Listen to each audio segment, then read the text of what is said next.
99% of people that say stuff like that are not willing to do what it takes to make their dreams come true. The Marines have a saying, everybody wants to go to heaven, but nobody wants to die. And that's just real. At the center of bringing any dream into fruition is self-discipline. You know, something as simple as food and eating is not about your body as much as it is about your mind. It's getting command of your mind to be able to choose actions that are in your own best interest. Every day, we are choosing shit that's not in our own best interest, right? So if the world is attacking you and the world wants to fight you and the world's trying to hold you down, so you're going to kick yourself in the balls? So you're going to stop yourself from getting what you dream. Self-discipline is the center of all material success. You cannot win the war against the world if you can't win the war against your own mind.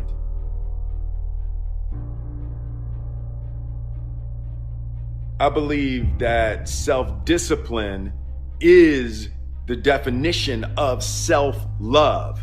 That when you say that you love yourself, that means that you have behavior towards yourself that is loving. And I think the word discipline has kind of gotten a bad name. We think about it in terms of punishment. I'm not talking about discipline in that way. I'm talking about discipline in the sense that you forego immediate pleasure for the exchange of long-term self-respect.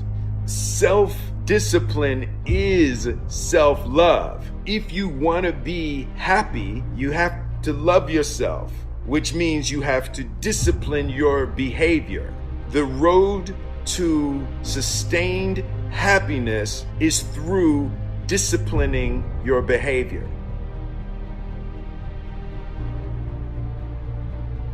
Before you can be a painter who can paint what's beyond mere memory, you have to inculcate that discipline skill, and a lot of that is painful repetition and hard grinding work. It's the sacrifice of the present for the future.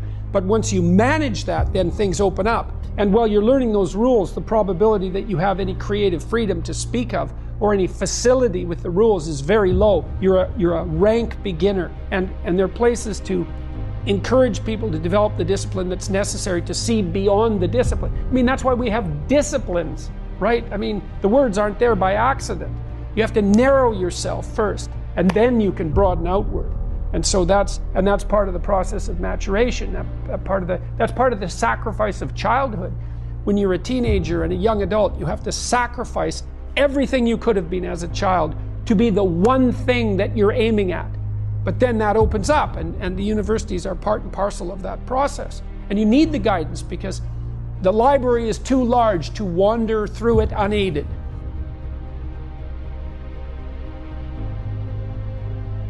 Life's about self-discipline. It is about self-discipline.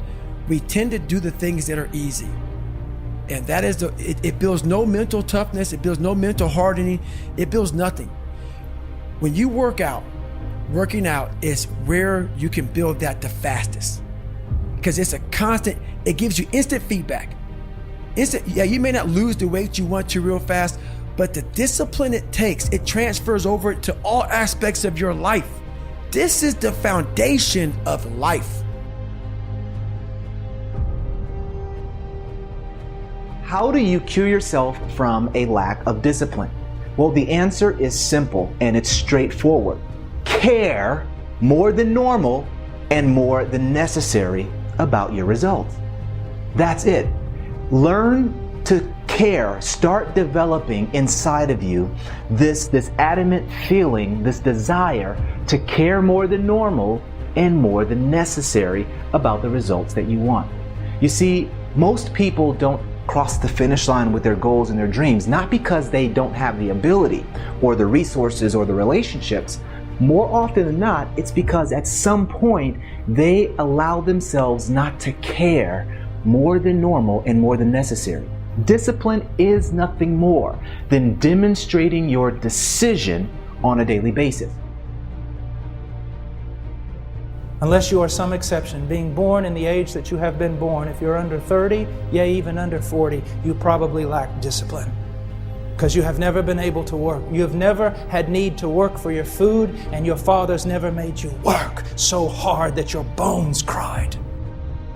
Discipline yourself in your speech. Discipline yourself in the company you keep. Discipline yourself in when you go to bed and when you rise up. This is a war. Discipline yourself. This is hard, and it will cost you everything. And by the time you're an old man, you will be broken, but strong in the things of God. If you look at anyone who has achieved anything, any level of success in life, one thing that they had in common is that they had self-discipline, at least around the results that they were going for. They were disciplined to do the things that were necessary to make that happen. So if you want self-improvement, you have to start to get more self-discipline.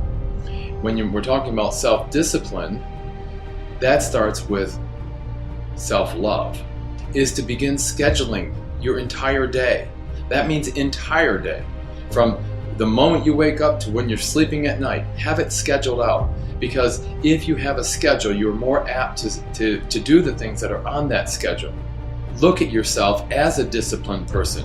Avoid declaring that you're a procrastinator to yourself or anyone else, because that is only going to reinforce that behavior. Do it now, whether you feel like it or not, because after all, what is self-discipline?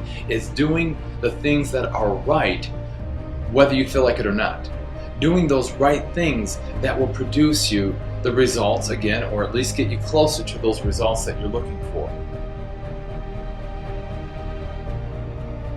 If you don't have something to strive towards, if you don't have an ideal to reach for, then there really is no reason to get up in the morning, right? I mean, most people go through their lives just to get to the next day, right? And if that's the case, then you're not gonna have very much motivation. You wanna create a situation where there is something so extraordinary that you wanna achieve in your life on the far end of things, the big picture, that you can't stay in bed. I'm excited to get my ass out of bed every single day. I get up and I can't wait to get things going. And it has to do with the fact that I've got a big vision. I've got a big picture. Create an extraordinary vision for yourself, right? Don't let anybody tell you what you can and cannot achieve. Create something huge, no matter how ridiculous it is, because it's going to get you up every single day.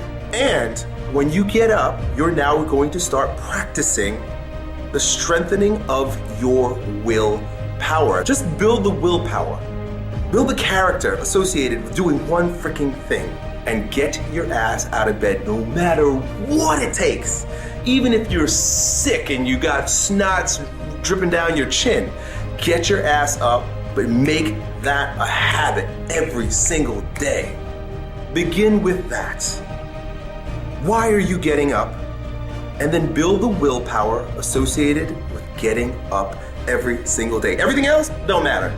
I don't care what else you do with the rest of your day, because it's not gonna matter. What you do is not nearly as important as who you're becoming through that practice of getting your ass up. Once you build that discipline, I guarantee you'll take it into other areas.